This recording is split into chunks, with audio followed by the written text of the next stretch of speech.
Government girls high school अनुरोध करी आम राज्य मुख्य अतिथि माननीय मंत्री जंगल परिवेश पर्यावरण और जलवायु परिवर्तन मंत्री श्री गणेश राम सिंह खुंटिया हाथ पुरस्कार ग्रहण करेंगे।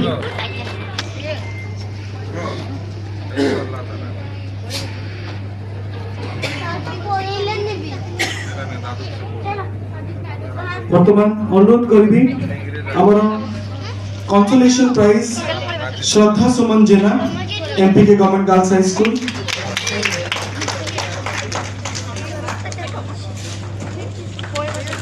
Maheshwar Pradhan Lady Hamilton government high school,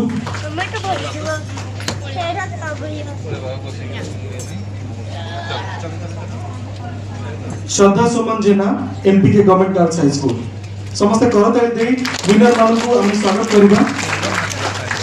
निज प्रतिभा भविष्य में निश्चय। And the second prize Rimsa Patra MPK government girls high school.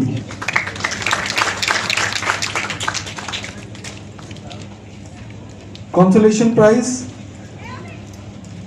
कृतिक रंजन दे स्कूल। वर्तमान पुरस्कार ग्रहण करुछन्ति Rimsa Patra MPK government girls high school.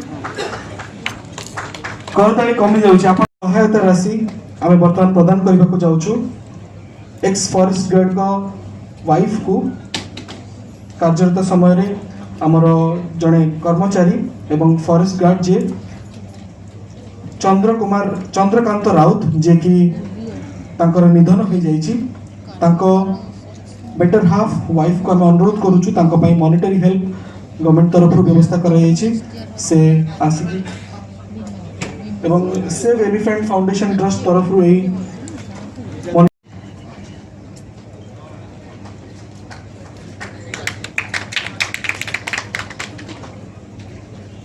Late Shri Chandrakant Raut ex forest guard जहां कर निधन हो जाइछि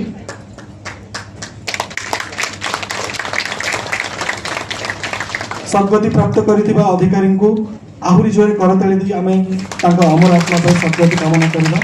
एवं छात्रीगण एवं मीडिया बंधुगण समस्त मो तरफ नमस्कार एवं मते ये आमंत्रण करथिबार आपन मन को बहुत बहुत धन्यवाद। आ जोड़ा आज कहले अगस्त 12 होछि एलिफेंट डे आमे देखि आछू आपन माने भी बहुत किछि हाथी को केमतिया बंचेबा किमा मनीष आ एवं आज उत्सव जोग देथिबा साधारण लोक पत्रकार बंधु इलेक्ट्रॉनिक मीडिया एवं सर्वोपरि आज ये जो विश्व हाथी दिवस पवित्र दिन रे जहाँ को नेतृत्व रे आज विश्व हाथी दिवस पालन कराची ये जो अनुष्ठान मंत्री उपस्थित रही आमको विशेष भाव में उत्साहित करिसंती एवं हाथी सुरक्षा पाई तांकर जो वक्तव्य प्रदान कले ता निश्चित भाव में आमको आहुरी उत्साहित करिवो। से ये मयूरभंज वासी केवल नुहंती से शिमिलीपाल भितर जड़े गड़ शिमिलीपाल जदि मुझे ठीक कहूँ तांकर घर एवं से ही प्रकृत रे आज आमे एभली जने व्यक्ति को पाइचु एभली एक पर्सनालिटी को पाइचु जे कि शिमिलीपाल सुरक्षा निश्चित भाव में करि पारिबे। तांकर सदिच्छा एवं तांकर जहाँ सारा गर्भक आमे सुनिलु निश्चित भाव में यह सहायक हेब हाथी बाघ एवं आमर संपूर्ण परिवेशर सुरक्षा पाई। आम गहन अच्छा दुई प्रकाश जड़े होती आमर प्रकाश सोरेन मान्यवर विधायक आउ जड़े होती आमर डॉक्टर प्रकाश गोगिनेनी जे कि होती आरसीसीएफ बारिपदा। आमर मान्यवर विधायक से जेभली भाव में शुणेले हाथी प्रति एवं जंगल प्रति तांकर किभली भाव में रही सराग से भाव में आमर आरसीसीएफ बारिपदा जो भली भाव में शिमिलीपाल सुरक्षा सहित संपूर्ण ମୟୂରଭଞ୍ଜ ଏବଂ ବାଲେଶ୍ୱର କେଉଁଝର ଅଞ୍ଚଳ ମାନଙ୍କରେ ପ୍ରକୃତିର ସୁରକ୍ଷା ଜୀବଜନ୍ତୁର ସୁରକ୍ଷା ପାଇଁ କାର୍ଯ୍ୟ କରୁଛନ୍ତି ତାହା ନିଶ୍ଚିତ ଭାବରେ ଧନ୍ୟବାଦ ଯୋଗ୍ୟ, ଯେତେ କହିଲେ ବି କମ୍ ପଡ଼ିବ। ଆମ ସହିତ ଅଛନ୍ତି ଶିମିଳିପାଳ ପାଦ ଦେଶରେ, ଯାହାକି ଶିମିଳିପାଳ ଅତି ଦ୍ୱାର କହିଲେ ଅତ୍ୟୁକ୍ତି ହେବ ନାହିଁ, ଆମର ବାଙ୍ଗିରିପୋଷିର ମାନ୍ୟବର ବିଧାୟିକା ସଞ୍ଜଳି ମୁର୍ମୁ ମହାଶୟ। ସେ ମଧ୍ୟ ଯେଭଳି ଭାବରେ ହାତୀ ସୁରକ୍ଷା ପାଇଁ କାର୍ଯ୍ୟ ଚାଲିଛି ଏବଂ କିଭଳି ଭାବରେ ହାତୀ ସୁରକ୍ଷା ସହିତ ଧନଜୀବନ ସୁରକ୍ଷା ହୋଇପାରୁଛି ସେ ବିଷୟରେ ଆମ ସମ୍ମୁଖରେ ମଧ୍ୟ ବକ୍ତବ୍ୟ ରଖିବେ। ଆମ ସହିତ ରହିଛନ୍ତି ଚେୟାରମ୍ୟାନ୍, ଟ୍ରଷ୍ଟି, ଆମର ମାନ୍ୟବର ଏମ୍ପିଙ୍କର ପ୍ରତିନିଧି, ଆମର ଜିଲ୍ଲାର ବିଜେପିର ସଭାପତି, ଆମର ଡିଏଫ୍ଓ ବାରିପଦା ଏବଂ ଅନ୍ୟ ଡିଏଫ୍ଓ ମାନେ ସମସ୍ତେ ଏଠି ଉପସ୍ଥିତ ଅଛନ୍ତି। ଆଜିର ହାତୀର ଯେଉଁ